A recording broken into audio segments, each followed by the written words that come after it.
السلام عليكم ورحمة الله. ازيكم حبايب قلبي؟ عاملين ايه؟ يا رب تكونوا بخير. وهلت بقى روايح رمضان، قلنا بقى نعمل ايه؟ شوية حلويات كده زي السكر، حاجة كده مقرمشة كده، حاجة زي العسل. إيه، بسم الله ما شاء الله عليها، ما شاء الله عليها، جميلة قوي. حاجة كده شربات كده زي العسل كده. كل عام وانتم بخير.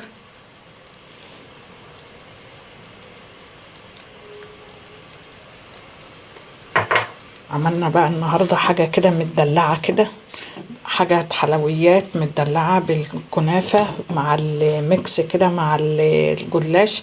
حاجة كده من الآخر كده، وهم زي العسل زي السكر. يلا بينا بقى نشوف بقى الطريقة ونشوف الوصفة بتاعتنا عملناها النهاردة ازاي. يعني مش هنتكلم كتير عن الوصفة بتاعتنا، هي بتتكلم عن نفسها، حاجة كده عسل. يلا بينا على الطريقة. بسم الله والصلاة والسلام على رسول الله. معانا هنا بقى ربع كيلو من الكنافة. نبدأ بقى نقطعها، نبدأ أقطعها في حاجة واسعة بالشكل ده. طبعا الكنافة لو موجودة عندك في التلاجة هتسهل عليكي ايه العملية، انك انت ايه تفرفتيها بالشكل ده، تقطعها حتت ايه صغيرة. تمام. نبدأ بقى نقطع الكنافة حتت صغيرة، ولو لسه جايباها برضو ايه تبقى إيه تنفع برضو تقطع، بس لما بتكون في التلاجة بتسهل عليك العملية قوي. نقطع بقى بالشكل ده كده.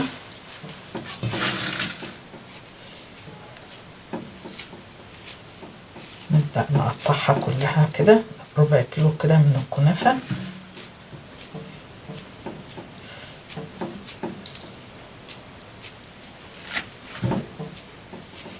ده تاني في الأولى، ده تاني كده بالشكل ده كده.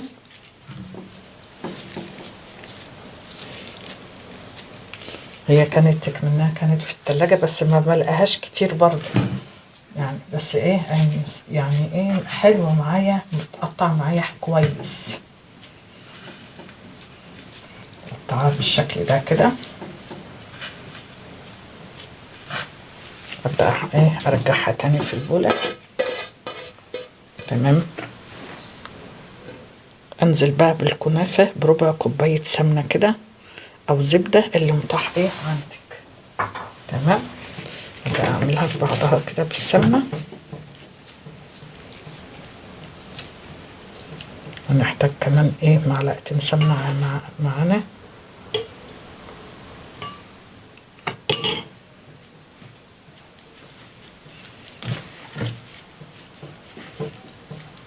هنا دوبت الكنافة بتاعتي بالسمنة بالشكل ده. معايا هنا صينية أبدأ أنزل بيها معلقتين سمنة حلوين كده بالشكل ده كده. أنا نزلت ب3 معالق.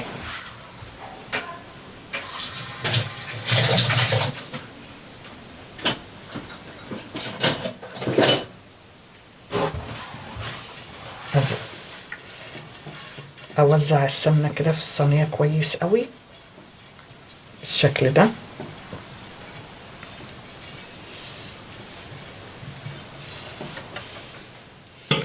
أبدأ بقى أفضي إيه الكنافة بتاعتي في الصينية.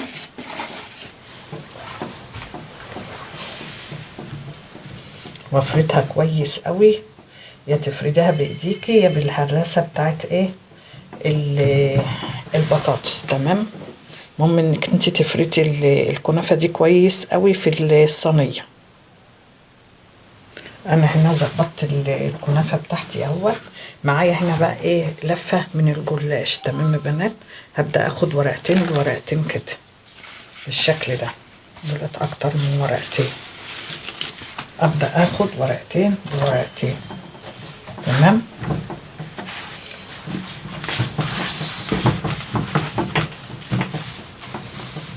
هقطع بقى الزياده دي الاول كده بالمقص.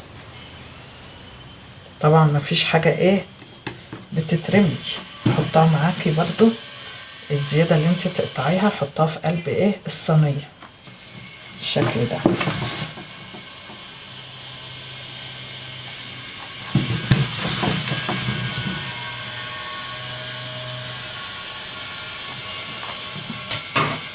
نبدأ بقى نظبط الجلاش بتاعنا كده على الكنافة بالشكل ده. انزل بقى بمعلقتين سمنة كده. الوصفة دي اخدت مني بالظبط كده 2.5 كوباية من السمنة. اظبطه بقى بالفرشة كده.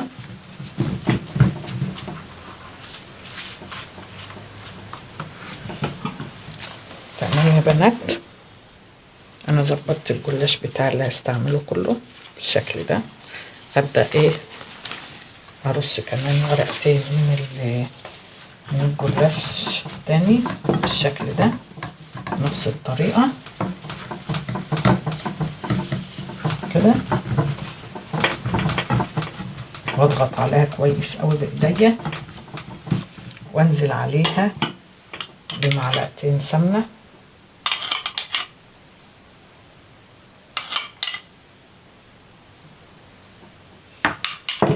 ابدأ بقى اسوي السمنة بتاعتي كده حلو عشان اتأكد ان السمنة جت على الجلاش كله بالشكل ده. تمام. معانا هنا بقى مكسرات، اي نوع مكسرات عندك. انا عندي هنا زبيب على جوز الهند على سوداني، اي نوع بقى مكسرات انت بتستعمليها عندك. ابدأ انزل بيها كده على الجلاش.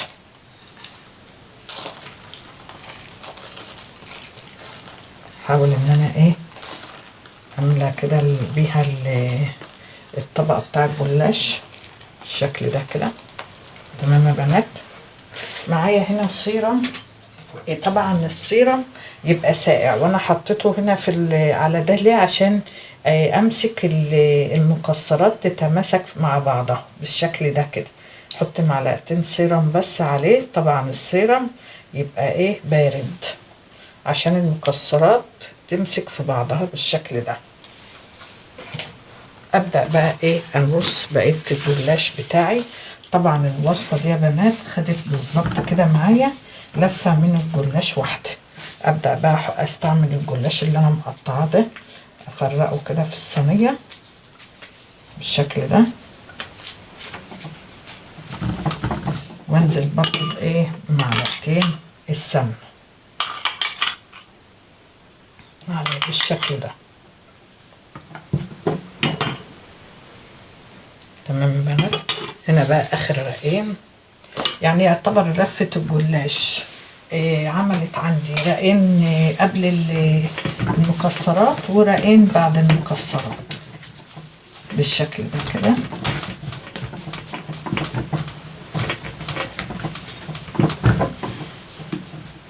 اجيب سكينة بقى واقطعها وابدا اقطعها قبل ما احط السمنة على الوش. ابدا بقى اقطع الصينية بتاعتي بالشكل ده. بسم الله الرحمن الرحيم. انا قطعتها من النص وابدا اقطعها، اعملها 4 تربع بالشكل ده. ابدا بقى امسك الجزء ده، يا تقطعيه على 3 يا تقطعيه على 2 حسب ما انت بتحبي بالشكل ده. انا قطعته على 3 اهو.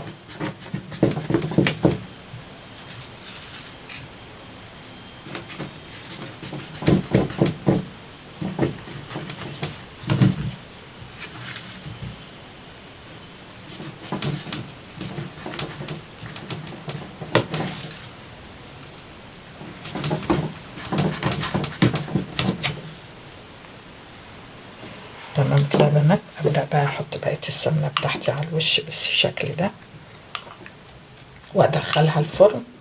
طبعا السيرم بتاعها بيبقى بارد زي ما انا قلت.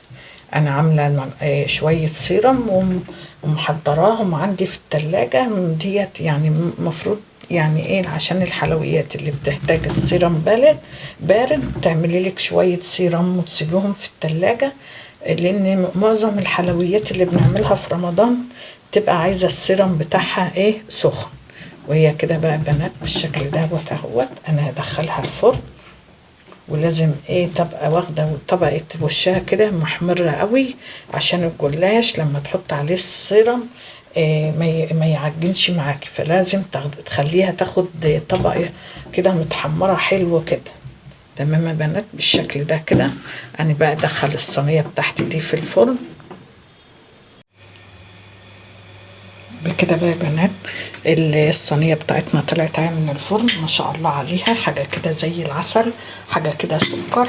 نبدأ بقى ايه نطلع قطعة كده مع بعضنا. انا طبعا سقيتها الشربات اول ما طلعت وسبتها هديت كده عشان نقدر نقطعها مع بعض. بسم الله ما شاء الله طلع معانا جميلة وحلوة ومقرمشة.